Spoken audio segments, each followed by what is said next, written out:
just flipping it to the other side as far as the defence is concerned, and those tries that were allowed in the first few occasions that the Welsh tripped into the 22, what was happening there across the defensive line? Yeah, well, I think one is you've got to buy time, but they were caught tight, and I think the third try is a great example because they gave my favourite camera angle, and I think, again, like what Bryn said, and as we explained last week, that individual communication, and if from that angle you can see Love is almost hugging the inside defender, where it almost felt like we were caught between a rush and a hold-in press. So, and the thing is with a rush, like if you don't commit fully, you're just never going to get to the man, and then it makes it look too easy. So I just think it was more a communication breakdown because we didn't need to be that tight and we had time. But if you go back to what I said about Leicester against Ireland, just those comms, like trying to draw out the players so that one pass doesn't beat so many and that we don't get skinned on the edge. And a few times we just got too tight and probably didn't get the comms early enough to say, or just say hold and push. That's your safety net. Don't try and go through with a rush defence when you're halfway house because it always ends in you being broken on the edge. You have your overall call. So let's say, for example, you want to have a chill or a fire that's been able to put high line speed pressure, right? That's probably when you're coming around the corner or you're kind of working together, that's going to be a call that's coming from the outside. But it's the micro comms within that. It's probably the most important thing as well. Like, you know, you probably get a fire call and there's probably about 3 or 4 seconds that plays out through that call that you're seeing from the edge. But then it might be say, come a little bit wider, come with me. You're on second to last, you're on to third to last. I'm getting off to last. And those really small communication skills are really important. Now, I don't know if that did happen, it might have been, or it was just execution with one person, with Jib probably touched on last week, but which we probably got wrong. But yeah, that little comms on the run is really, really important, and probably, yeah, that's one thing I think they probably could improve on if that hasn't been working, if they haven't been doing that. So that's a big part of the defensive system, getting it right and talking about it consistently all the time through, even when you're making the tackle. That's when you kind of stop talking. Brent, can you explain those calls? Did you say a call of chill or a call of fire? Is that what you said? Chill would be your kind of jockey defense where you're under a lot of pressure. So if you look at one of the tries, I think off the click attack where they weren't able to get the ball from a kick, then you're pretty much in your chill zone and your kind of passive defense to be able to connect and then being able to get up once you are connected. So that would be your kind of chill reference. Your fire would be your kind of South African blitz defense. You feel like you're set, you're nice and wide, you know who you're on, and then you're able to put pressure on it with what you see in a lot of world rugby now. So it's just been able to get that balance right. And you look at probably that try just after half time where we weren't able to get the aerial game, that click attack, and then being able to be able to score off that. That would be an example of being chill, passive, and you said American line speed would be your fire reference that I'm just using. And I think attacks are looking for chill. They want to put you in a position for chill. And I think from the weekend, 2 great examples were Feinberg Ngomazulu's try, his solo try. If you watch, he's drifting, and he bangs off that right foot. He can see their hips are almost pointing towards the sideline. He can see that it's Jamison Gibson Park. And then when he cuts off that with the timing of the fend, he's away. And Biel Berry, pick whatever try. But the one that he set up, the first try, same thing, ball in 2 hands, and then that instinct to go. And the Wallabies, as we know, they drift a lot, and they got picked off as well a lot. But that's another example. So your attack is wanting to not have time, so you have to go into that chill. You've got to almost use the sideline as your friend, but your hips are pointing that way, so you can never get that dominant tackle. Even if you make the tackle, they're across the game line. So who's responsible for making that call? It'll normally come from the outside because they can sort of see everything, but they can sense the pressure.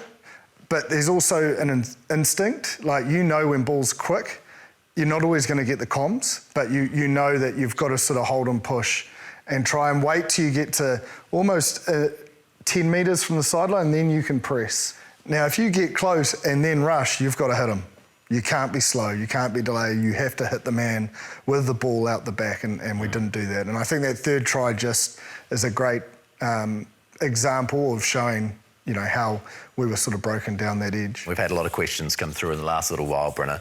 Do we feel like we're at a point now where we understand who the 23 is? I know Razor avoided that question today, but we've had a couple of questions come through about that. Do we feel like we know, having seen this alternative team now, after 2025, this is the team that we're going to see as essentially the A team heading out of from here? What do you think? There's a couple of areas that I think is a little bit hard to decide. I think the midfield, I think we've kind of gone through, Billy Proctor and Geordie Barrett. Geordie Barrett will be there when he comes back, considering he's vice captain, but I guess that kind of centre role, we probably talked around it at the start of the year. Billy Proctor get an opportunity. He was able to get the keys for, 7 or 8 test matches. Then Quinta Pai played really well off the bench. Lester Whanganuku came into the Northern Hemisphere tour. And then Rico and Antonina Brown had a really great test match. Their combination of being able to play, even though those two will probably go on sabbatical at the end of this year. But that's probably the one area that I find we'll probably haven't found anything and not know who probably our centre is going to be. We talked about guys getting opportunities, but probably that's one area. I think, our back three with Caleb Clark and how he was outstanding on the weekend as well, Jim. I think, he is, if he can stay injury free, he's going to be a big whipper for the All Blacks, not only aerially, but with him ball in hand and fit and running fast and getting opportunities like he did against the Welsh. Very good to watch. Do you want to be able to put a Ruben Love at fullback and have a Will Jordan on the wing who played really well as well? I think Will Jordan probably does enough, but I think with Ruben Love, he was... it's desperate to probably see him given a couple more opportunities, but yeah, that'd probably be the only areas that I'm looking at. Chip, you might feel a little bit different. I guess the number 6 area maybe, Simon Parker, Wallace Atiti played well at 8, but yeah, those are probably the 2 positions that I would think would had the toughest to decide in the 23. I think everyone will know I'm not a big fan of the 123 anymore. I think it's, styles make fights, and I think you need to have the ability.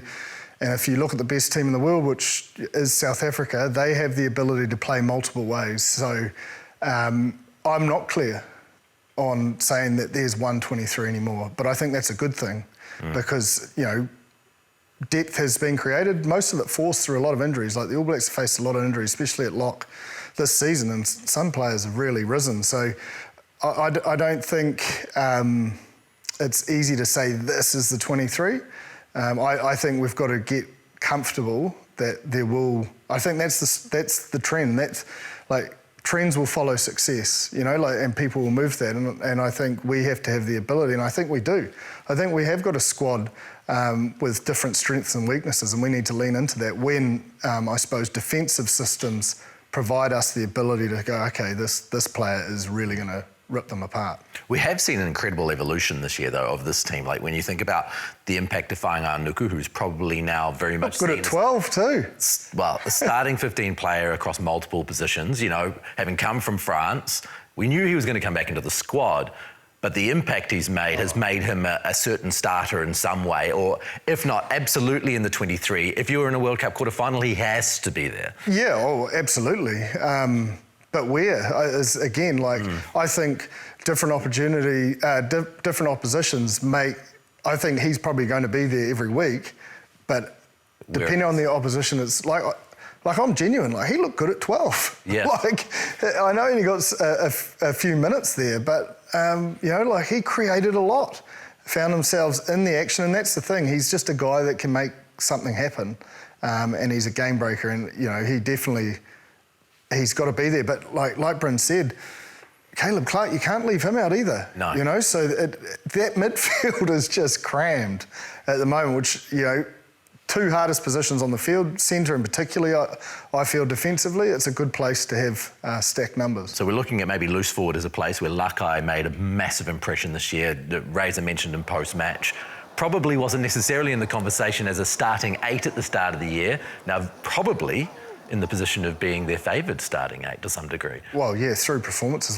His ability, I suppose, to win the collision, both with ball in hand defensively, his decision-making around the breakdown. He doesn't give away a lot of penalties, and when he enters a defensive breakdown, he either does slow the ball or he wins the penalty, which is the main result. I think, he's grown an arm and a leg and really knocking the door. I think Josh Lord's the same. He has been exceptional. So that's what I mean. It is a hard team to pick. Even though I said it last week, it's even with a loss, the depth has been created. I don't think, through our most successful years from 2011 to 2015, you could probably name the 23.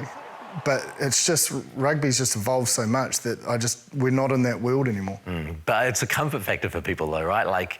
People want to know, in life in general, who's their person and why. So I suppose it's something that New Zealanders will have to get used to. Yeah, but it's good to have a little bit of edge or nerves in your stomach. I don't think you want that anyone feeling comfortable or that they own the jersey. Like, you've got to earn it every week, and those nerves and uncertainty does create a performance edge to an extent, obviously. Yeah. You don't want to, I suppose, manipulate it or utilise it for personal power gain or whatever, but I do think, having that uncertainty and that edge within the All Blacks has grown. A lot of players, individually and collectively this season. Yeah, so that's part of what they've achieved this year, even if it hasn't been perfect in those games that they really needed to get up in a couple of them.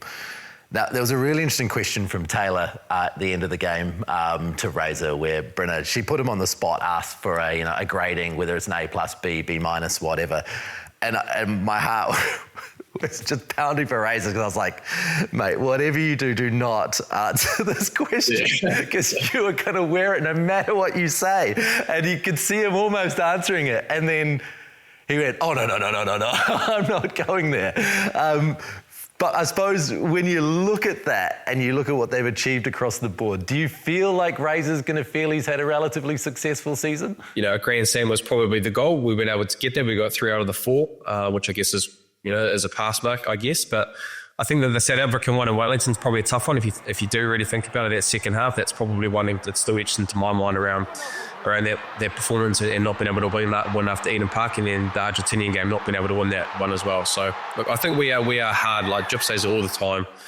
Being an All Black fan, we expect every match to win every single match, and we were able to do this year. And I think probably the 2 big test matches that we really needed to win, the one in Wellington, yes, Eden Park, I guess being able to do that was probably a highlight for me for this year, being able to get that win, considering that the Boks were coming in nice and hot, but not being able to win that one in Wellington. And I think the English game is a tough one to swallow, considering that it was all on the line for a Grand Slam, a high-pressure situation. We were wanting them to win, and it was probably the 2 games, I think, where we were able to get the job done, which we probably needed to take away the Argentinian one, which is probably one that got away from us. But I'd say it's passable. I leave the year thinking that we've made a lot of improvements, but just not satisfied with, I guess, probably the expectations of what we're thinking from this group when they first came in, post-World Cup. But some pleasing things, but yeah, just a passable mark for me.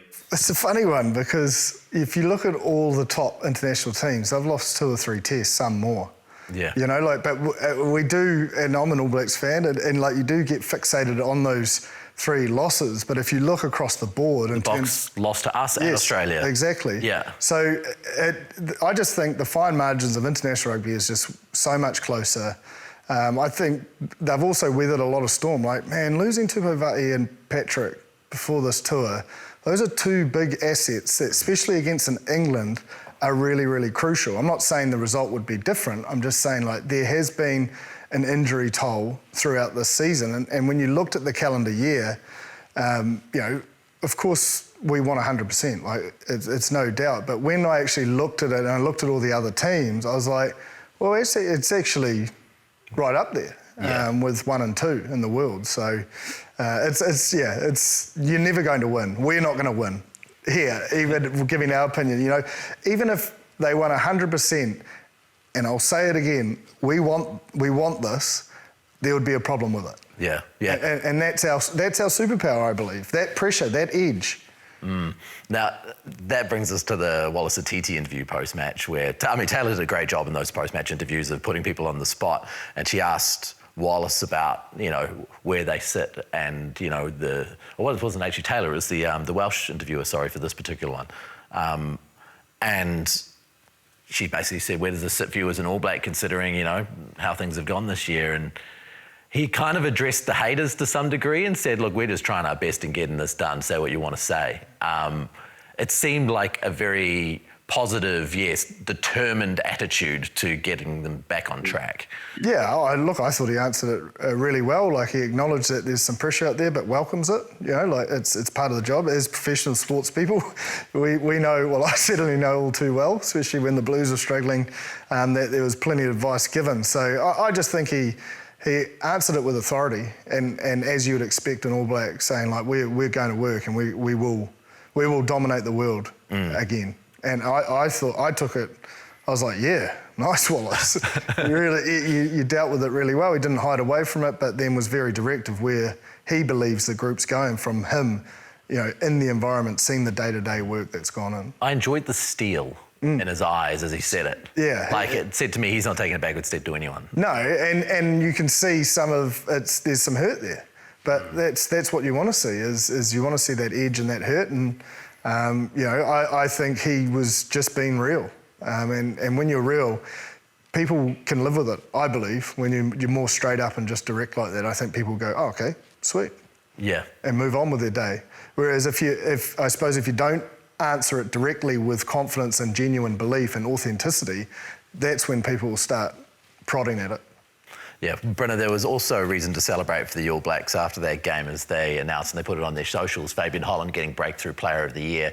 And when you consider the amount of All Black Breakthrough Players of the Year over the last few years, how they're dominating that category, it's pretty clear that the talent is still there. They just need the right direction, and it should not be a problem. Considering that, like, other teams would be very, very happy to see that many Breakthrough Players of the Year. Yeah, well, it is. I think, the last 2 years with Wallace getting it last year, being able to get a breakthrough, and then Fabian with his consistency, like, you just got to forget, like, you can't forget that he's just so young as well. First year internationally, and being able to, I guess, with the injuries of Tupou Vaa'i and Apache Tuipulotu that Jipper brought up, being able to play consistently and being picked, right? Having the confidence to be picked from the coaches to know that you're going to be put into the cauldron and being able to execute under pressure. So, look, I think the ability to have, Wallace Atiti last year and then having Fabian Holland, you've got to give credit to, I guess, the coaching staff with how they are moulding these young guys to come through. Peter Laikai is another example, being able to be a number 8 now. These young guys are coming through and they are being able to perform at a high level. Now, there's obviously expectations for them as a group to win as All Blacks, and there is a lot of, I guess, adversity that comes with that. But yeah, look, Fabian and even Wallace last year, they're getting put in a position to succeed, and Fabian this year was outstanding considering the consistency, the high minutes for a young man in a pretty tough position with a lot of attrition when it comes to that position. So yeah, thoroughly deserved. I know we're big fans of Henry Pollock, and I know Jip probably would have thought that he could be an opportunity to win it, but look, Fabian Holland definitely deserved with his consistency and how many games and how many minutes he played for the All Blacks this year. No, I totally agree. It should be Fabian. Like, he just played way more minutes and was more consistent. Pollock's going to be great, but he'll get exposed in time, and he'll be one of the best England's had. The one thing I will say, like, to have back-to-back Players of the Year is a real credit to the environment. One, the management team, and that's the whole management team, not just the coaching staff, whole management team and the leaders, to create an environment where you're coming in and it's on, you're nervous, there's no way out of that. And they have lifted 2 players relatively unknown to the rest of the world to, not superstardom, but to the point that everyone knows Wallace Atiti and Fabian Holland now, and it just must make the group extremely proud, because it's the hardest place to be when you know nothing and you're new into the group, and the fact that they can build these 2 individuals up to thrive at test match level where the margins are just getting finer and finer, man, it's a tip of the cap to those players and management. If you want to see a little bit more from Fabian Holland, we do have an interview that we did with him earlier in the year on our YouTube channel, so